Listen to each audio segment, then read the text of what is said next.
O Conjunção Buquiana começa uma nova série, O Traço e o Riso. Vídeos curtos que têm por objetivo apresentar e explicar o contexto histórico das mais emblemáticas caricaturas políticas que retrataram os momentos marcantes da nossa história.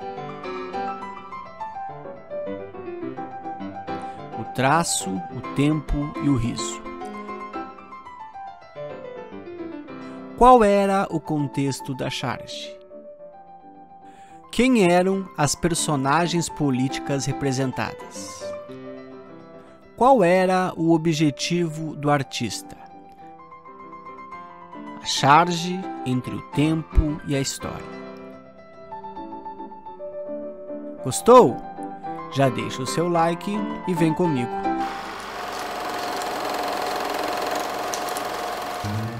E para começar nossa série, nada mais referencial do que com aquela que é considerada a primeira caricatura nacional, A Campainha e o Cujo, publicada em 14 de dezembro de 1837, no Jornal do Comércio do Rio de Janeiro. Charge do jornalista Manuel de Araújo, Porto Alegre. A Campainha e o Cujo fazia referência a um pequeno escândalo. O jornalista Justiano da Rocha teria recebido uma vultosa quantia para trabalhar no jornal. A charge era então uma crítica ao mau uso do dinheiro público, um caso de propina, já que o correio tinha se tornado o veículo oficial da corte no período regencial. O período regencial foi um dos mais tensos da história brasileira. Começou em 1831, quando Dom Pedro foi obrigado a abdicar do trono por causa de crises internas, como a polêmica Constituição de 1824, que instituía o poder moderador. Esse poder conferia ao imperador Dom Pedro o direito de vetar ou criar leis, dando um caráter absolutista à monarquia brasileira, o que gerou revoltas como a Confederação do Equador, quadro agravado pelo descontentamento do fracasso na Guerra Cisplatina.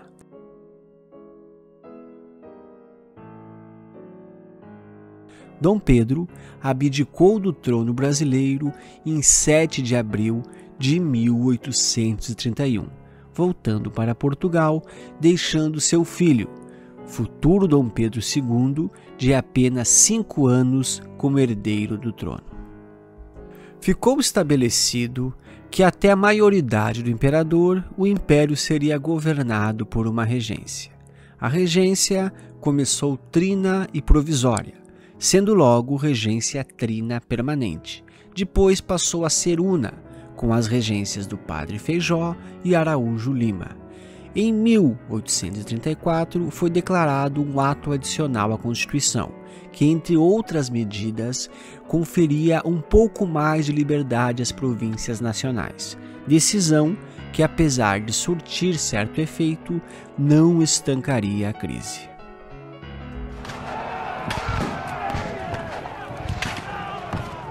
Na regência afloraram várias revoltas: a Sabinada, a Cabanagem, a Balaiada e a Revolução Farroupilha, que colocaram em xeque a centralidade do poder da corte.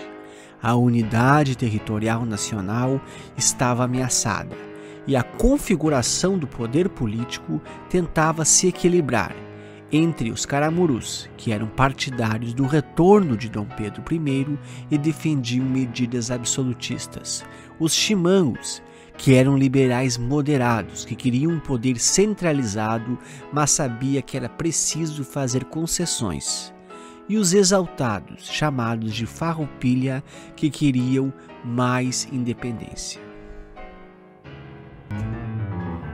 Entre revoltas e tensões políticas, a economia regencial vivia um esgotamento. O açúcar brasileiro cada vez mais baixava de preço com a concorrência do açúcar inglês produzido nas Antilhas. O café começava a despontar como principal produto de exportação, mas ainda insuficiente para equilibrar os cofres públicos.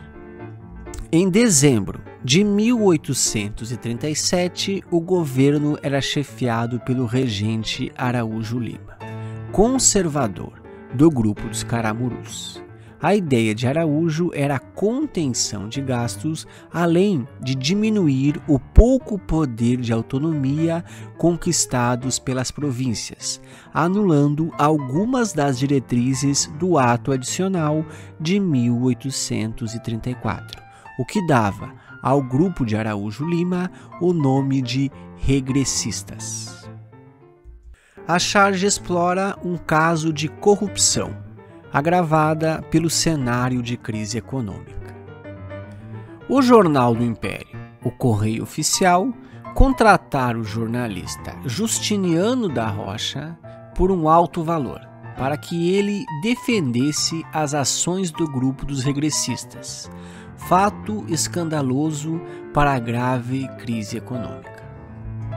A legenda da charge possibilita uma interação entre a linguagem verbal e a linguagem não verbal da cena. Assim, percebemos o deboche da situação. A campainha anuncia uma proposta irrecusável. Quem quer redigir o Correio Oficial. Paga-se bem, todos fogem. Nunca se viu coisa igual. O cujo responde: com 3,600 eu aqui estou, meu senhor. Honra tenho e probidade. Que mais quer de um redator?